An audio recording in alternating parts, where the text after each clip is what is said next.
I was talking before the break about a life well spent. I was talking about honoring service and what I think was a great man. We always talk about the first black president. Well, Colin Powell could have been the first black president, I think, if he decided to run. But he didn't.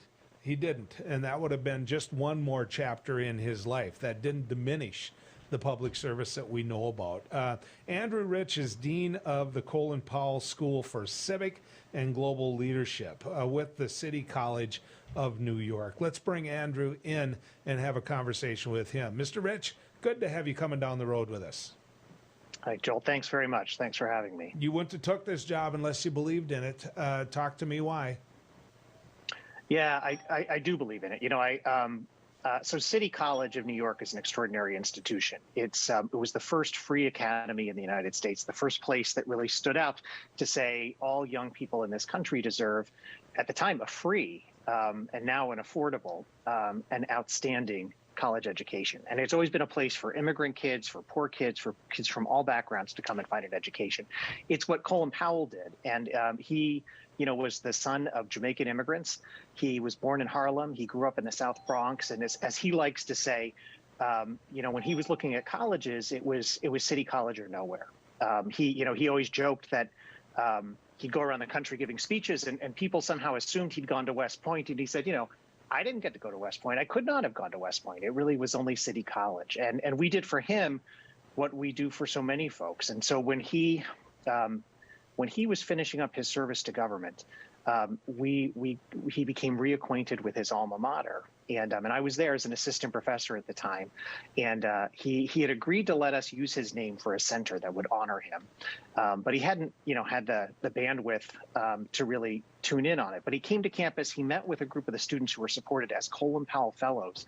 We went around the room and he had them introduce themselves. And he said, my God, at the end, he's like, these kids are me 50 years ago. And I'll say from that minute on, he recommitted himself to the place. And it is a true honor of a lifetime to have worked with him and to have benefited from his leadership and his vision, his sense of purpose, his considerable support for the work that we do.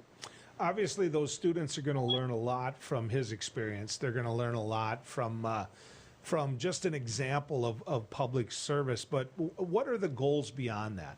When it comes to creating these future leaders, when he saw them and said, look, that was me years ago. I mean, what is the goal of, the City College of New York when it comes to these individuals that you're getting a chance? I mean, their body's of clay right now. You're forming them into what we all hope is going to be future leaders like General Powell. So what are you doing to make that happen?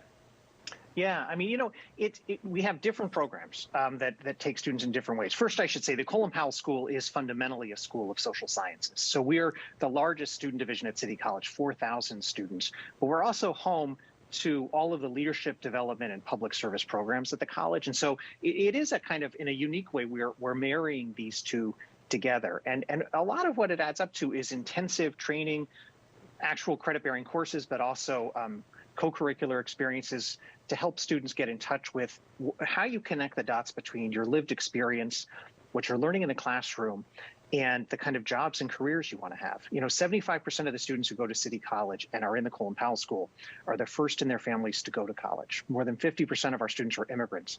So they come to college without the kind of access to knowledge and opportunity about, so how do you take this education and turn it into something in your life? And part of what we want them to do while they're there is not only connect those dots, but also to see the power they have to become leaders. It could be leaders in public service, and for many of our students, that's the path. But it could be leaders in industry in different sectors, and we're fine with that too. But we want them to understand that while they may have started with less, they can end up with more if they have the kind of tools that they need to do it. So we do a lot of that in the classroom, and then it's experiential. We get them into internships, volunteer experiences. We put them in front of leaders. For your listeners who know New York City, City College is up in Harlem, so we're at 137th Street in Amsterdam Avenue, right in the heart of Harlem. And one of the things General Powell used to always like to say is, let's get these students south of 59th Street, which is to say, let's get them down to Midtown. Let's get them downtown to where, you know, the financial sector is, where all the businesses operate. Let's get them in those places, get them into the corridors of public service so that they can see how this all works and find opportunities for themselves. And that's what we do fundamentally on a fairly large scale. You know, I said General Powell. I could have used so many others. I could have used Secretary. I could have used Chairman of the Joint Chiefs of Staff. I could have looked at all of those things and you know, advisor. I mean, it goes back. His legacy in government goes back as far as Ronald Reagan in terms of being relied on by presidents. And you know what? When you do 2 tours in Vietnam, a president is relying on you as well. So I want to keep that in perspective. What is it about this man that people don't know? That at the end of this interview, you're going to want to make sure that they did know. It's easy to see all those public accolades, and it's easy to see the resume. But what is it about Colin Powell that you want to make sure people know? Yeah, so you know, it's interesting what you say about all the titles, because it's his choice. It was his choice to be called general because it was the title he was most proud of. And he thought of himself first and foremost as a soldier. And I bring it up in reference to your larger question because I think the thing that mattered most to him was his troops. He always said it. I mean, he for him, it was always about those who he was leading. And it extended well beyond what he did when he was in the Army. And I think it's why he has such a passion for City College, for young people. He devoted himself in his post-government life to our school. And I think every student we have and every graduate is a part of his legacy, to a place called America's Promise, which is to try to help level the playing field in K through 12. I'll say a couple things just about him. He is, you know, the first time I met him, I was scared to death. I was sure, you know, I was intimidated. We had put together, my colleague and I, who's now the president of the college, we were reminiscing about this. We put together a PowerPoint. We were ready to kind of knock his socks off, but we were so scared. We rehearsed it. And he was instantly disarming. He's like, you guys are doing a great job. Let's talk about it. Let's not, you know, get focused on your presentation. And I think this is the mark of a great leader, I have to say, he showed a level of confidence in us without ever actually saying to us, you guys, you have my confidence. And he gave us the support. He's like, what do you need? Where do I fit in? He was amazing on those fronts.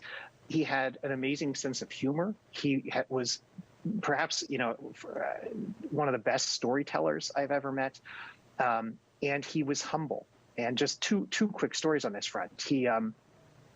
The Colin Powell School was created 8 years ago, and we graduate about 1,000 students a year. He has not missed a graduation. He comes, you know, pre-pandemic, we had to do a couple of them virtually, but pre-pandemic, he showed up to campus for every one of them, and he shook the hand of every graduate. But he never was on the stage. I asked him, you know, would you speak? I don't want to speak. And we would joke. He's like, I don't want this to be all about me. And I said, well, General, you know, the school is named for you. But he would sit down with the graduates, and we'd be up on the platform. We'd always have a different commencement speaker, usually somebody he'd helped us get, but he would stay to shake the hands of every single student, and he wanted to do it. And the other thing he did always was when he came to campus for meetings, he'd show up early, and he would sit outside or stand on kind of next to the building that gets the most student traffic, and he just wanted to chat with students and hear their stories, to share his own, and give them a sense of inspiration and kind of, you know, egg them on. And so, and he, by the way, never talked about it, right? He never brought press. He never, you know, unless it was good for the school, but this was just something he believed in to his core. So I guess, you know, he's a guy of incredible integrity, humility, kindness, and a great sense of humor, and just one of the kindest folks I've had the opportunity to work with. You know, there's things that you find out that come to light after the passing of a great man like him. And I saw a video, Andrew, of, you know, the general, where he had a flat tire by the side of the road. And I know you know of this video. And a disabled vet comes out, parks by him, says, "You're Colin Powell." And he helps him, this man with no leg, helps him to change that tire.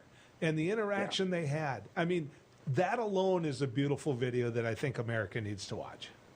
Yeah, I have to say, I've been overwhelmed by the outpouring of love and affection. I've heard from total strangers who just Googled and found us because they want to tell their story about General Powell. It's amazing.